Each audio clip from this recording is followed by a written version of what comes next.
Alright.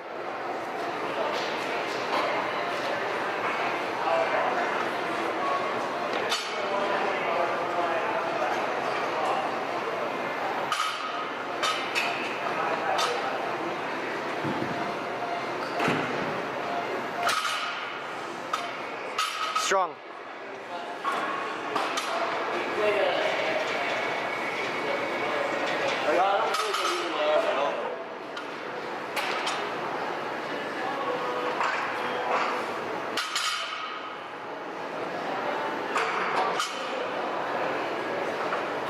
Okay.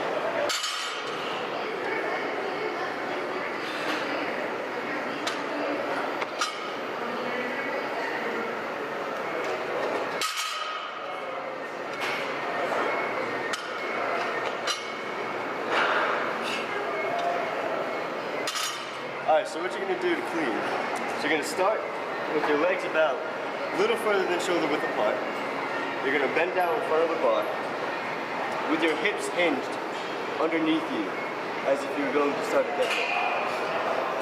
Once you're in this position, grip the bar about a little wider than shoulder width as if you were deadlifting again. When you go to pick up, bring the bar straight up, cross your shins, as if you were deadlifting still. And once you pass your kneecaps, immediately explode. Like, you should be able to do that. You should practice that a couple of times before anything else. You should be able to go past your knees and bump it. And that should give it some height. So that way, when you go back down, it's easy to catch.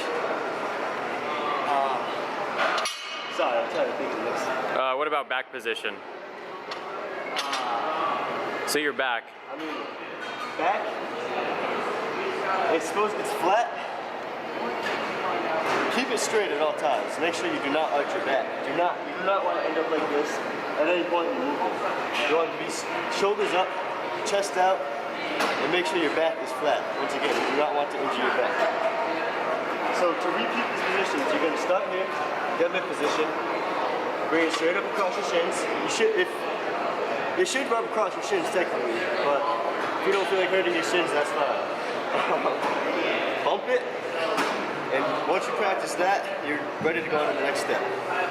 So, once you bring it past here and bump it, you're going to immediately lift your elbows in something like this position. I'll show you.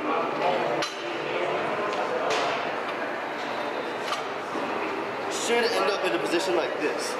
Now the clean I'm doing, I'm also incorporating a front squat, so it's a little different than a normal clean.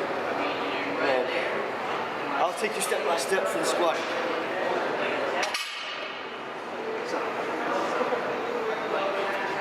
So the deadlift position, lift up, bump, elbows up, and drop down immediately. Once you're in this position, immediately rise, and this is the ending position. You want your elbows to be up as high as you can, with as little weight on your hands as possible. All right. What about the coming up portion? It looks like you're kind of muscling it. I think you want to make sure that you note that the wrist. Yes. The wrist is supposed to be extremely supple.